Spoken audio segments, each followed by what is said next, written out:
Les sujets du jour de la revue fiduciaire. Premier sujet de notre JT. Succession. Une femme rédige un testament par lequel elle désigne son frère comme légataire universel pour recueillir sa succession. À son décès, le frère en question dépose la déclaration de succession, mais ne règle aucun droit de succession estimant bénéficier d'une exonération. Une erreur, selon le juge qui lui rappelle que cet avantage fiscal profite, entre autres conditions, aux frères ou sœurs du défunt qui sont célibataires, veufs, divorcés ou séparés de corps. Ce qui n'est pas son cas. Au moment de l'ouverture de la succession de sa sœur, il était pacsé depuis près de 12 ans. Deuxième sujet de notre JT.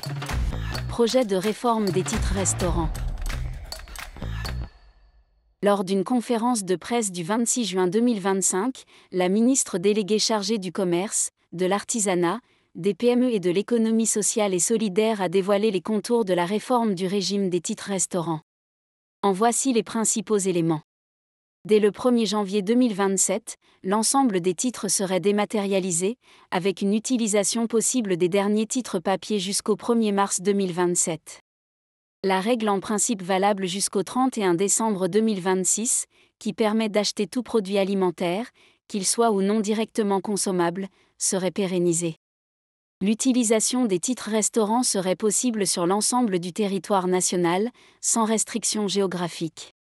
En outre, les salariés pourraient utiliser leurs titres restaurant tous les jours de la semaine, sauf les jours fériés. Un dispositif de millésime annuel sans possibilité de reconduction serait mis en place pour encourager leur utilisation et éviter qu'ils ne « dorment ». Il serait aussi possible de faire don d'un titre dématérialisé, jusqu'à 25 € par jour, à des associations. Troisième sujet de notre JT. Pouvoir de contrôle des greffiers renforcé lors des formalités d'immatriculation. Les greffiers des tribunaux de commerce s'assurent de la régularité des informations fournies lors d'une demande d'immatriculation d'une société au registre du commerce et des sociétés. Lors de ce contrôle, ils vérifient notamment la concordance du dépôt du capital social en comparant ce qui est indiqué dans les statuts et ce qui est indiqué sur l'attestation de dépôt de capital fournie par la banque. Afin de lutter contre les fausses attestations, la loi du 13 juin 2025 visant à sortir la France du piège du narcotrafic ouvre l'accès aux greffiers en charge des contrôles lors d'une inscription d'informations ou d'un dépôt de pièces au RCS, aux informations contenues dans le fichier national des comptes bancaires et assimilés FICOBA qui répertorie tous les comptes bancaires ouverts en France. L'accès au fichier FICOBA est autorisé depuis le 15 juin dernier.